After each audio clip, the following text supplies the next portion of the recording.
നെയ്യാറ്റിൻകരയിലെ ഗോപൻ സ്വാമിയുടെ സമാധി വിഷയവുമായി ബന്ധപ്പെട്ട് ഇതുവരെയുള്ള റിപ്പോർട്ടുകളെക്കുറിച്ച് പറയുകയാണ്. ഒരു കാര്യത്തിൽ കർമാനോസ് അഭിമാനിക്കുന്നു. ഗോപൻ സ്വാമിയുടെ വിഷയത്തിൽ അതിനിപ്പോൾ സത്യം എന്തായാലും സത്യം വരാനിരിക്കുന്നതേ ഉള്ളൂ. പോസ്റ്റ്മോർട്ടത്തിന് ശേഷം ആ റിപ്പോർട്ട് വരുമ്പോൾ മാത്രമേ എന്താണ് സംഭവിച്ചത് എന്ന് അറിയാൻ സാധിക്കുകയുള്ളൂ. എന്തായാലും സത്യം എന്തായാലും കർമാനോസ് നടത്തിയ വാർത്താ റിപ്പോർട്ടിങ്ങിൽ ഞങ്ങൾക്ക് തല കുനിക്കേണ്ടി വരില്ല. ഞങ്ങൾ ആ കുടുംബത്തെ അപമാനിച്ചില്ല, അനുകൂലിച്ചില്ല, പോലീസ് നടപടിയെ എതിർത്തില്ല. റിപ്പോർട്ടർ, 24 ന്യൂസ്, ഏഷ്യാനെറ്റ് ഈ ചാനലുകൾ മത്സരിച്ച് ആ കുടുംബത്തെയും ക്ഷേത്ര ആചാരങ്ങൾ മുൻനിർത്തിയും മറ്റും പരമാവധി ട്രോളി. അച്ഛൻ നഷ്ടപ്പെട്ട ആ മക്കളെ കൊലപാതകികൾ എന്ന സൂചനകൾ നൽകി അപമാനിച്ചു. മാത്രമല്ല, കുടുംബനാഥൻ പോയൊരു കുടുംബമാണ്. ആ കുടുംബത്തിലെ അമ്മയെ അടക്കം പല ചാനലുകളും ട്രോളി കൊല്ലുകയായിരുന്നു. സത്യം എന്തുമാകട്ടെ, അവരിലെ തെറ്റുണ്ടെങ്കിൽ ആ തെറ്റ് തെളിയും വരെ കാത്തു നിൽക്കാതെ ഒരു കുടുംബത്തെ ആക്രമിച്ച് കരി തേച്ച് പരിഹസിച്ച് കൊല്ലുകയായിരുന്നു റിപ്പോർട്ടും ഏഷ്യാനെറ്റും 24 ചാനലും. ട്രോളർമാരെ വെച്ച് ഷൂട്ട് ചെയ്തായിരുന്നു പരിഹാസവും ചിത്രവധവും നടത്തിയത്. ഇപ്പോൾ പുറത്തുവരുന്ന വാർത്തകൾ ഇങ്ങനെയാണ്. നെയ്യാറ്റിൻകര ഗോപന്റേത് സ്വാഭാവിക മരണമെന്ന് പ്രാഥമിക വിലയിരുത്തൽ. കല്ലറയിൽ ചമ്രം പടിഞ്ഞിരിക്കുന്ന നിലയിലാണ് മൃതദേഹം കണ്ടെത്തിയത്. പുലർച്ചെ 4 മണിയോടെ ഗോപന്റെ രണ്ടാമത്തെ മകൻ രാജസേനൻ സമാധിയിൽ പൂജകൾ നടത്തിയിരുന്നു. അസ്വാഭാവികമായി ഒന്നും പോലീസിന് കണ്ടെത്താൻ ഇതുവരെ ആയിട്ടില്ല. മൃതദേഹം ഇരുന്ന നിലയിലായിരുന്നതിനാൽ സമാധി എന്ന മക്കളുടെ അവകാശവാദം ഇതുവരെ സത്യമെന്ന് തെളിയുകയാണ്. മാത്രമല്ല, അസ്വാഭാവികമായി എന്ന് പറയാവുന്നത് ഒരാഴ്ചയോളം ആയിട്ടും മൃതദേഹം ജീർണിച്ചില്ല, അതേപടി ആയിരുന്നു. അവിടെ ദൃക്സാക്ഷിയായവർ പറയുന്നത് ചെറിയ അഴുകൽ ഉണ്ടെങ്കിൽ പോലും ശരീരഭാഗങ്ങൾ അത് അതേപടി ഉണ്ടായിരുന്നു. ശരീരത്തിൽ മറ്റു പാടുകളൊന്നും ഉണ്ടായിരുന്നില്ല. മൃതദേഹത്തിന് നല്ല ബഹുമതി തന്നെ ഇവർ നൽകി സംസ്കരിച്ചുവെന്നും കല്ലറയിലെ തെളിവുകൾ വ്യക്തമാക്കുന്നു. പോലീസുകാർ ആദ്യം കല്ലറയുടെ അളവൊക്കെ എടുത്തു. സമീപത്തെ മണ്ണ് നീക്കി, RDOയുടെ സാന്നിധ്യത്തിൽ സ്ലാബ് നീക്കി. കല്ലറയ്ക്കുള്ളിൽ ഇരിക്കുന്ന നിലയിലായിരുന്നു മൃതദേഹം. അകത്തു മുഴുവൻ ഭസ്മമായിരുന്നു, പൂജാദ്രവ്യങ്ങളും ഉണ്ടായിരുന്നു.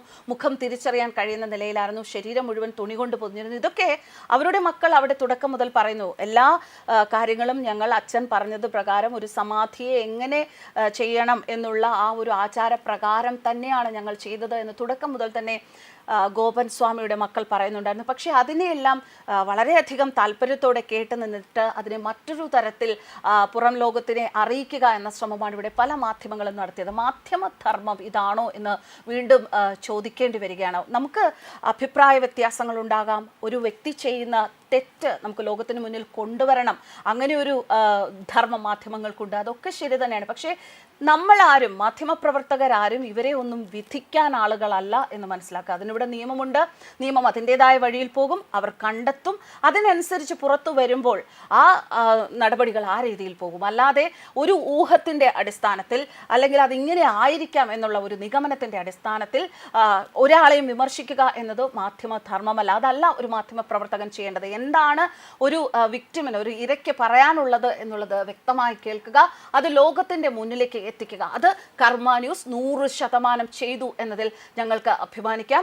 ഞങ്ങൾ അവിടെ ആരെയും അനുകൂലിച്ചില്ല, ഒരു മതത്തെയും വിയോജിപ്പ് പ്രകടിപ്പിച്ചില്ല. ഈ സമയത്ത് അവിടെ ആ കുടുംബത്തിൽ ഒരു പോകുന്ന സമയത്ത് അവിടെ ആ പരിസരത്ത് തന്നെ പരാതിക്കാർ എന്ന് പറയുന്ന ഒരു പ്രത്യേക മതവിഭാഗത്തിൽപ്പെട്ടവരെ കാണുകയുണ്ടായി. അവർക്ക് പറയാനുള്ളത് പറയാൻ അവർ തയ്യാറായി.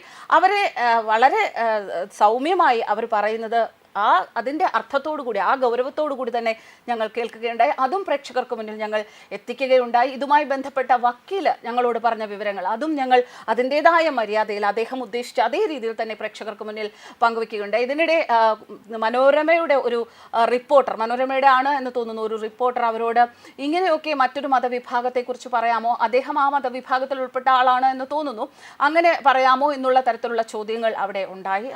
അച്ഛൻ മരിച്ച, ഒരു ഗൃഹനാഥൻ മരിച്ച വളരെ വേദനയോടെ നിൽക്കുന്ന ഒരു കുടുംബത്തിൽ കൂടുതൽ അഗ്നി കോരിയിട്ട് അവിടെ കൂടുതൽ ഒരു വിവാദമുണ്ടാക്കാൻ, അവരെ വേദനിപ്പിക്കാനുമാണ് ശ്രമിച്ചത്. പക്ഷേ സോഷ്യൽ മീഡിയയിൽ കല്ലെറിഞ്ഞവർ പതുക്കെ തലവലിച്ചു. ഇപ്പോൾ വരുന്ന കമന്റുകൾ ഇങ്ങനെ: ഗോപൻ സ്വാമിയുടെ കുടുംബാംഗങ്ങൾ പറഞ്ഞത് 100% ശരിയാണെന്ന് ബോധ്യപ്പെട്ടിരിക്കുന്നു. ഇവർക്ക് പറ്റിയ ഒരു തെറ്റ്, അദ്ദേഹം സമാധിയായി എന്ന ഒരു ഡോക്ടറുടെ സർട്ടിഫിക്കറ്റ് വാങ്ങിയില്ല. അതുപോലെ തന്നെ പൊതുജനങ്ങളെയോ അല്ലെങ്കിൽ സ്ഥലം കൗൺസിലറെയോ സമാധിയെക്കുറിച്ച് അറിയിച്ചില്ല. അതുപോലെ തന്നെ സമാധി ചടങ്ങുകൾ നടത്താൻ അറിവുള്ള ആചാര്യന്മാരെ കൊണ്ട് അത് ചെയ്യില്ല എന്നതേ ഉള്ളൂ. ഇനിയിപ്പോൾ പോസ്റ്റ്മോർട്ടം എല്ലാം കഴിഞ്ഞാൽ വളരെ ആചാരപൂർവ്വം വലിയ രീതിയിൽ ഇദ്ദേഹത്തെ വീണ്ടും സമാധി ഇരുത്തേണ്ടതാണ്.